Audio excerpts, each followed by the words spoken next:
बुढ़ी सी तीसर नेमीगिरी नेमीनगर के मूल नायक श्री 1008 आदिश्वर प्रभु आदिनाथ भगवान की द्वादशांग जीन वाणी माता की 2.5 दीप में 3 क्रम 9 करोड़ महामुनि ऋषि राजों की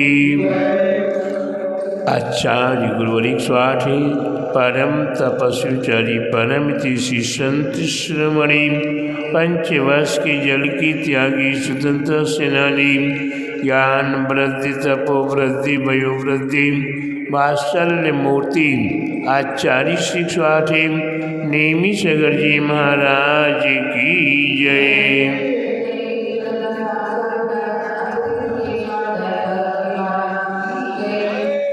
भव्यात्माओं, हम जगत संसारी प्राणी अपने जीवन को पावन पवित्र करने के लिए धर्म करने का प्रयास करते हैं। धर्म हमारे आप के लिए हमारे आचार्यों ने, हमारे तीर्थंकरों ने, हमारे महापुरुषों ने हमें अनेकों प्रकार से बताने का प्रयास किया है। जिस प्रकार एक वृक्ष हुआ करता है, क्या हुआ करता है? एक वृक्ष हुआ करता है और उस वृक्ष में अनेकों डालियाँ हुआ करती हैं। अनेकों डालियों में अलग अलग फल लगे रहते हैं, लेकिन फल सभी को खाने से कैसे लगते हैं? आम की फल हैं, फलों में सबसे ज़्यादा श्रेष्ठ और फलों का राजा आम। आम का एक पेड़ है, उसकी अनेकों डालियाँ और अनेकों डालियों में अनेकों फल लगे। उन्हीं फलों में से कोई भी फल खाएंगे तो कैसा लगेगा? मीठा लगेगा, अच्छा लगेगा, मन को प्रसन्न करेगा। ठीक उसी प्रकार से धर्म में हमारे तीर्थंकर प्रभु, उनके पास अनंत अनंत ज्ञान है। उसके उपरांत वहाँ से ज्ञान आगे बढ़ा गणधर प्रभु, फिर प्रतिगणधर प्रभु, फिर मुनिराज, महामुनिराज, रिद्धिधारी मुनिराज आदि आदि के माध्यम से हमारे आपके पास तक ये ज्ञान आज भी, ये ज्ञान हमारे कल्याण का कारण है। क्या है? ये ज्ञान आज भी आनंद को देने वाला है। ये ज्ञान अज्ञानता को नाश करने वाला है। ये ज्ञान हमारे आपके लिए परम पद तक पहुँचाने में कारण है। इसलिए ये ज्ञान हमारे आपके लिए यहाँ तहाँ तार बेको, पार के उतार बेको, सीख विस्तार बेको, यही जिन वाणी माँ है।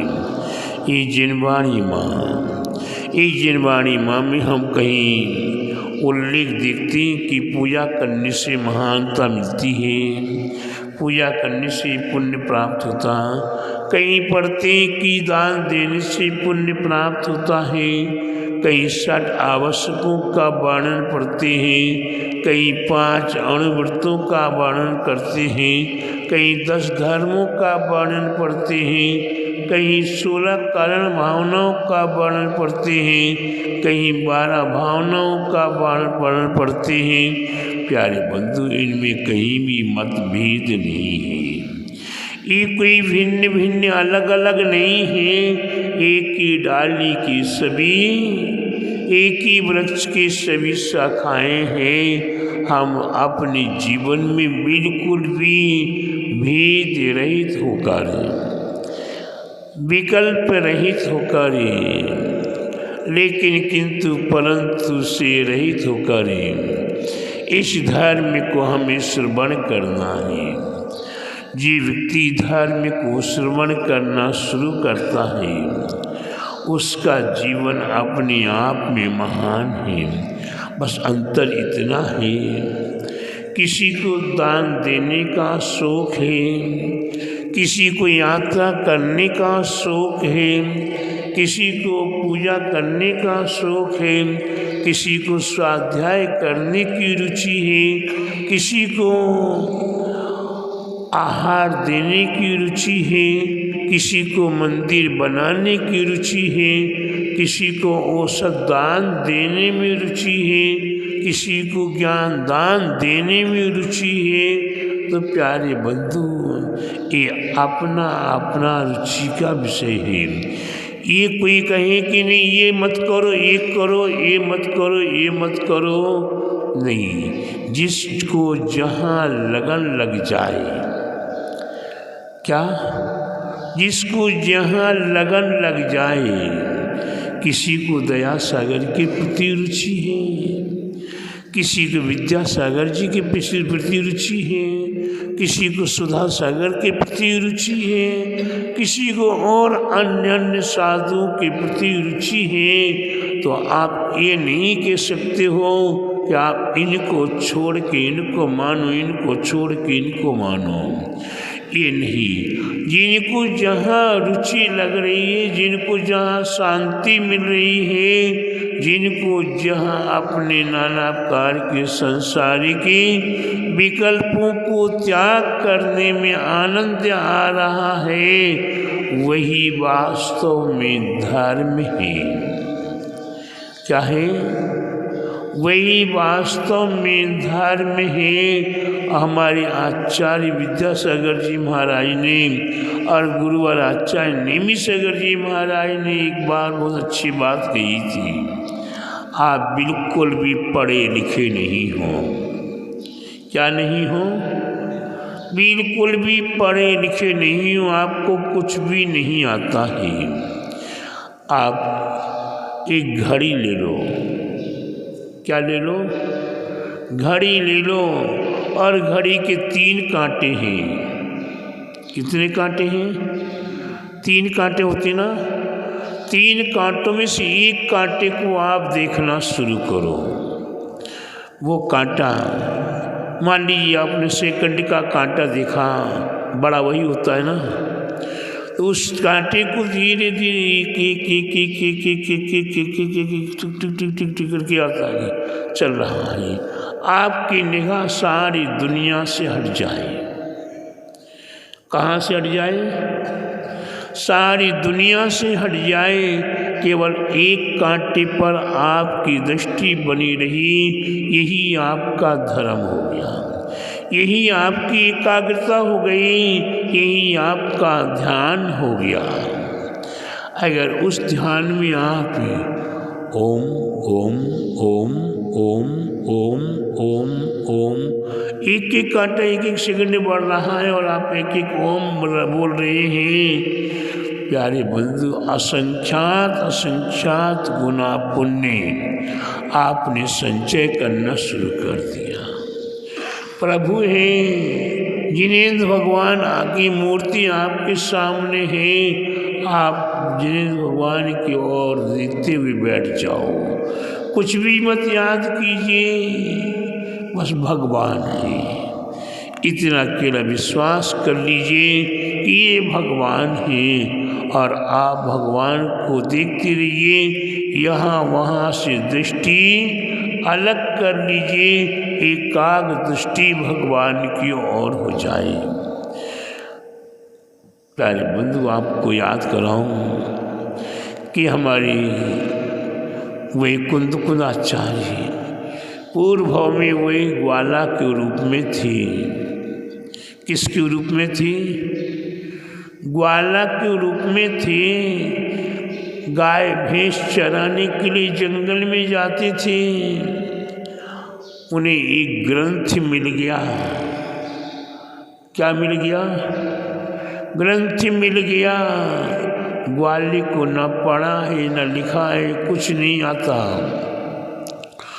उसने उसे ग्रंथ को संभाल के रख लिया।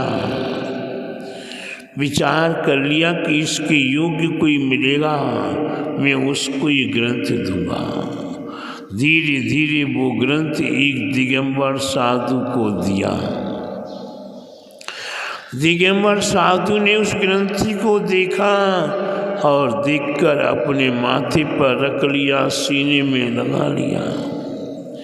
क्यों कि ये तो अनमोल ग्रंथ है, हमारे अज्ञान को नाश करने में कारण है। ऐसा विचार करके ग्रंथ को रख लिया। कुंद को ग्वाला, वह कौंडिस ग्वाला धीरे धीरे मृत्यु को प्राप्त हुआ और वे आज कुंद कुंद के नाम से, और कुंद कुंद ही नहीं, भागवत कुंद कुंद के नाम से जग प्रसिद्ध हैं। उसमें कोई भी लेकिन किंतु परंतु नहीं करता, चाहे वो 20 पंथी हो या 13 पंथी हो, चाहे और भी किसी साधु संत का अलग अलग पंथी का हो, लेकिन कुंद कुंद आचार्य के विषय में कोई नाकार नहीं करता है। कुंद कुंद की लिपि समय सार, प्रवचन सार, नियम सार, पंचाष्टिका, अष्टपाहुर आदि ये महान महान ग्रंथ हैं। उन्हीं ग्रंथों को कोई भी लेकिन किंतु परंतु के रूप में नहीं बोलता है। कुंद कुंद आचार्य महाराज की लिखी हुई भक्तियाँ हैं, उन्हें भक्तियों को सभी साधु संती अपने प्राणों से प्रिय मान कर उन भक्तियों का पाठ किया करते हैं। तो प्यारे बंधुओं, हमारे आपके लिए समझने की आवश्यकता है।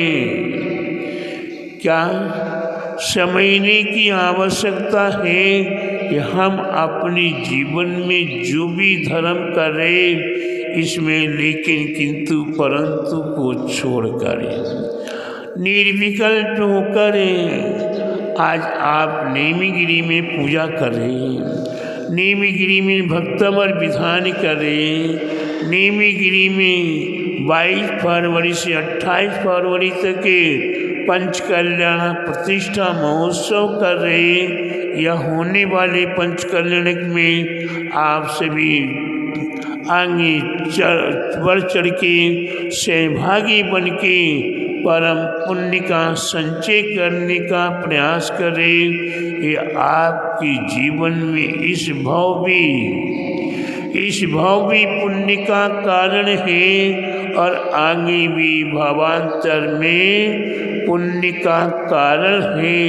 इसलिए प्यारे बंधु, अपने जीवन में निर्विकल्प होकर धर्म करने का प्रयास करते रहिए। यही आपकी जीवन का सार है, यही आपकी जीवन को महान पावन पवित्र करने में कारण है। इसलिए धर्म हमारे लिए हमेशा ही कहीं किसी भी रूप में धर्म करेंगे, हमें वह पुण्य का कारण बनेगा। जैसे आम के वृक्ष का आम, चाहे पूरब का आम हो, चाहे पश्चिम का हो, चाहे दक्षिण का हो, चाहे उत्तर का हो, और चाहे ऊपर की डाली का हो, चाहे नीचे की डाली का हो, आम तो मीठा ही लगेगा। उसी प्रकार से पुण्य भी किसी भी प्रकार से एकांतता के रूप में करोगे तो पुण्य का कारण अवश्य बनेगा, आपका जीवन अवश्य पावन हो। ऐसी शुभ भावनाओं के साथ आप सभी भव्यात्माओं के लिए मंगल आशीर्वाद। बोले महावीर भगवान की जय, बोले दादसांगी जीन वाणी माता की जय, बोले आचार्य गुरुवर 108 परम तपस्वी परम तेशी संत शिरोमणि 5 वर्ष के जल की त्यागी स्वतंत्रता सेनानी, ज्ञान वृद्धि तपो वृद्धि वयो वृद्धि वात्सल्य मूर्ति आचार्य 108 नेमी सगर जी महाराज की जय।